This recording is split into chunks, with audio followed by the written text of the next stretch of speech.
In this video, I'm going to show you all of my favorite techniques, tips, and tricks that are the foundation of how I paint leaves and foliage with gouache.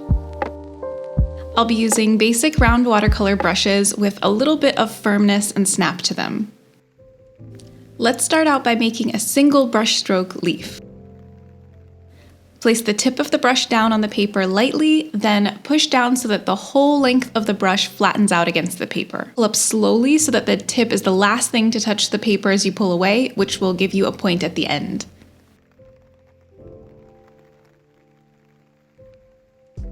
I find this kind of painting to be very fun and satisfying. You can just take a page and fill it completely with leaves to get more comfortable. You can also use the same technique to make a leaf with two brush strokes. So you can see I'm just adding a second brush stroke to thicken up the leaf shape and maybe give a little bit of an angle or something like that. And if you make a mistake, of course, you can just add some little brush strokes to clean it up or change the shape a bit.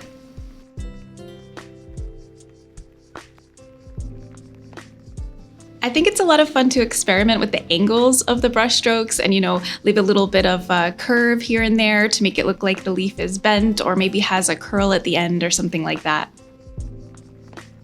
You can also leave a little space in between the two brush strokes to indicate a central vein in the leaf. So I'm excited to show you this next brush stroke because this is something that I use all the time in my paintings. It's a very quick jabbing sort of brush stroke where you quickly push the tip of the brush down into the paper. I also move my hand in a little bit of a C shape when I'm doing this brush stroke, so just quickly push down and a little bit of a curve at the same time. I really like how organic these brush strokes look because it's a little hard to control the fast movements, so you can get some happy accidents, which I think makes the foliage feel more natural. It's also very versatile, so if you want to paint the leaf at more of a side angle where it's turned away from you, you can just use the tip of the brush and not push down fully. So you can get a thin brush stroke and it looks more foreshortened. The harder you push your brush into the paper, the wider and thicker the leaf will be. So you can play around with that, get used to the feeling of these different effects. It's also good to keep in mind things like gravity and wind and how those things can affect the direction of the leaves. If I'm painting a tree or something, I might imagine there's a branch and leaves are coming out from that central point. So you'll have leaves on the left side curving downward one way and leaves on the right side curving the other way, and it just makes it feel more natural. And of course, looking at photos for reference, observing plants when you're out in nature, seeing how leaves grow and bend and curve can be really helpful for making more natural choices in your paintings. So I've just switched to a smaller brush size here. If you notice that you're having trouble getting the sharp ends on the end of your leaf shapes, you may be using too large of a brush, so you can try scaling down. Also, it's possible you may have too much paint loaded on your brush, so play with those things and see if it helps. I also want to talk about how to make leaves that are more dramatically foreshortened. So leaves that are coming directly towards us and look kind of flat because of the angle. Using the round brush, press it down so that the entire length of the brush is flat against the paper, and then pull it towards yourself while you lift up. And depending on the slight angle, like if you pull it a little bit to the left while you pull up, or if you pull it straight towards yourself, or if you pull it a little bit to the right as you pull your brush up, you get a slightly different angle to the leaf and where it's facing.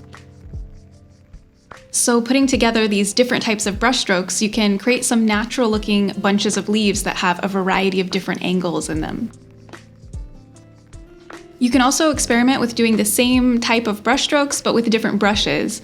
So for example, a flat brush could be really useful for those foreshortened brush strokes. The results are slightly different, but it might be a little bit easier using this brush, so it's something you can play around with as well. Next, I want to use some of these basic leaf shapes and add a little bit more detail to them. I think it helps to get comfortable with a step-by-step way of doing things so you can rely on that workflow when you paint and it keeps things from getting overwhelming. For example, when I paint plants, I almost always start with the stem, or in the case of a tree, I'll start with the tree trunk and the branches, which is the same idea, and then add the foliage and the leaves on top of that basic structure. Here I've started with the stem and now I'm just adding the basic leaf shapes. My idea for this plant is I want to add some extra details to the outer edge of the leaf, something like the poison nettle plant leaves. They have sharp, spiky edges on the outside of the leaf shape. So I'm still going to paint the leaves like this to start, make sure that I get a nice structure for the leaf shape. And then next I'm going to add those extra details and little points around the outside.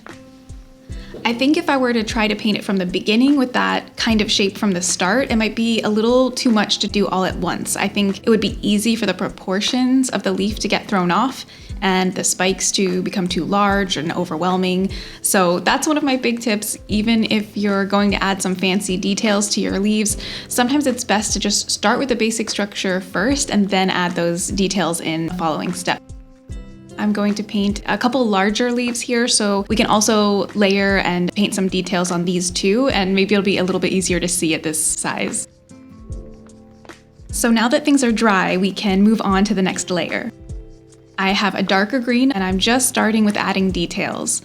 Sometimes I'll add a little bit of shadow onto the stems. When it comes to the leaves, I usually like to start with that center vein and then add some little lines pointing outwards from the center. Sometimes I'll just add a couple of lines and that'll be it. And other times I might shade a larger area of the leaf if the lighting is more dramatic. It just kind of depends on the scene and what I'm feeling. I'm sorry that the camera angles are a bit rough here. I didn't realize till later that I didn't get a great shot on this, but I hope you can get the idea.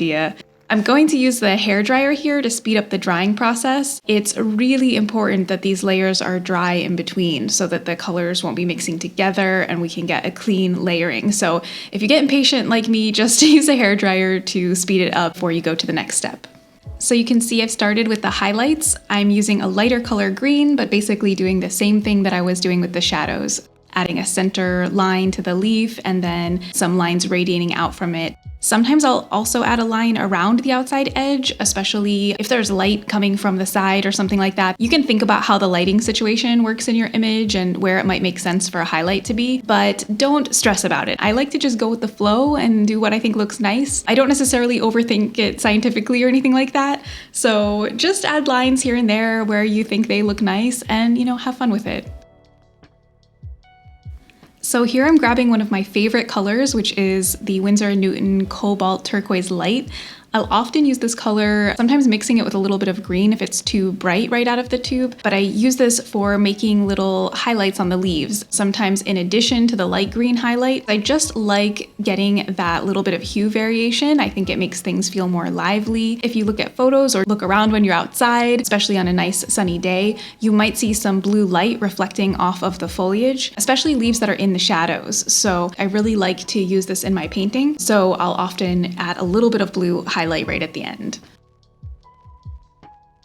On these larger leaves, I'm going to do the same thing and start by adding some lighter colored details, starting with the center line and then pointing outward with some lines towards the edge of the leaf.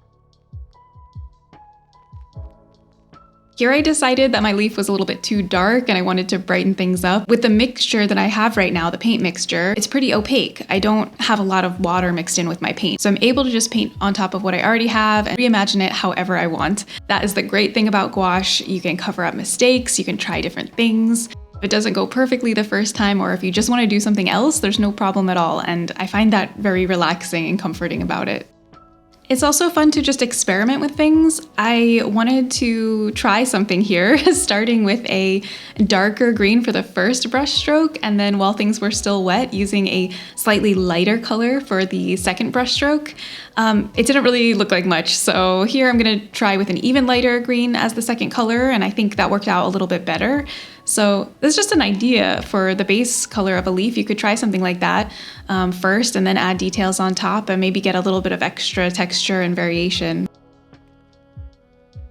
So along the lines of that idea of letting multiple colors blend together on the page, let's try using a bit more water in the paint mixture and use the same kind of techniques we were doing above. Starting with one color, and while the paint is still wet, we can grab a second color, add some more brush strokes. We can also add a third color if we want, and we end up with a really cool gradient effect happening within an organic looking cluster of leaves.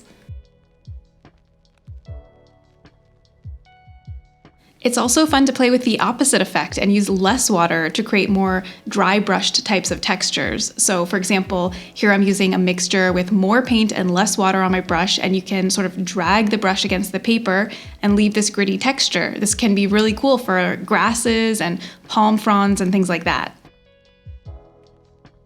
So this next bit is a little example of working through things when they don't go smoothly the first time. I didn't like the initial shape that I came up with here, and my first attempt to fix it just kind of made it worse. So I had to take a moment and just reimagine a different plant than I originally had in mind. I went with some thicker leaves, just embraced the idea of those first two leaves touching and overlapping, and it all works out.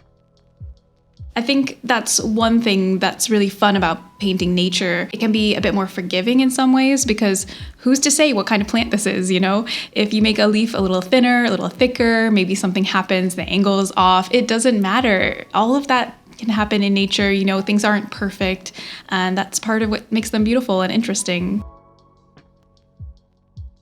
So here we go with a little bit of a darker color, following up the center line and then bringing some lines outward. I just want to stress that I don't stripe the whole leaf with these lines.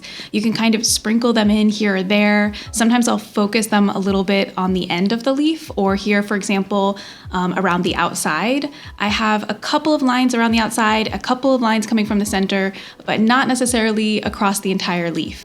I personally just find this more visually interesting to have little areas of detail and then leave areas of rest as well. One thing that I do a lot with leaf painting is I like to make little dots and dashes, so around the edges or areas that might have a little highlight just hitting like one of those veins or ridges. So little dots and dashes can give the illusion of more detail, but without actually painting anything too complicated. So see just dots and dashes around the edges, around where those lines and veins could be, and it's a really fun way of painting these details.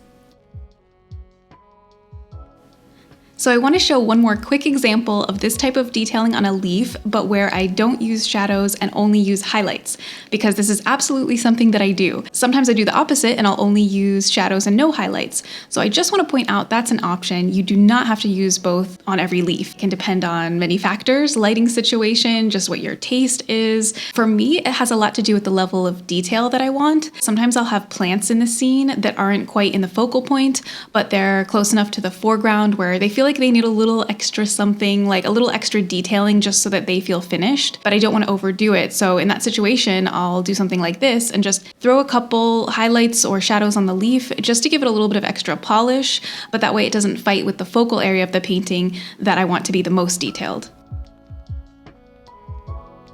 So after working on those lower leaves, the ones I did earlier in the middle of the page just caught my eye and I felt the need to add some extra little highlights. So I'm just adding some of those dots and dashes to make this one feel a little bit more finished up. This would be the difference, for example, between a leaf on a very detailed plant that might be in the focal point versus something that might be a little further away from the focal point to have less detail, like the leaves at the bottom of the page. I really hope you enjoyed this video and that you'll have some fun making a practice page like this of your own and maybe using some of these techniques in your paintings. I get a lot of questions about painting plants and foliage, and I have a ton to share on this topic. I really wanted to make this video first because the techniques and brushstrokes here are really the foundation of how I paint foliage. And in my next videos, I'll build on this and show you a variety of ways you can use these brushstrokes to make all different kinds of plants. I hope you'll subscribe and keep an eye out for those if it sounds interesting to you. Thank you so much for your support, and I will see you in the next one.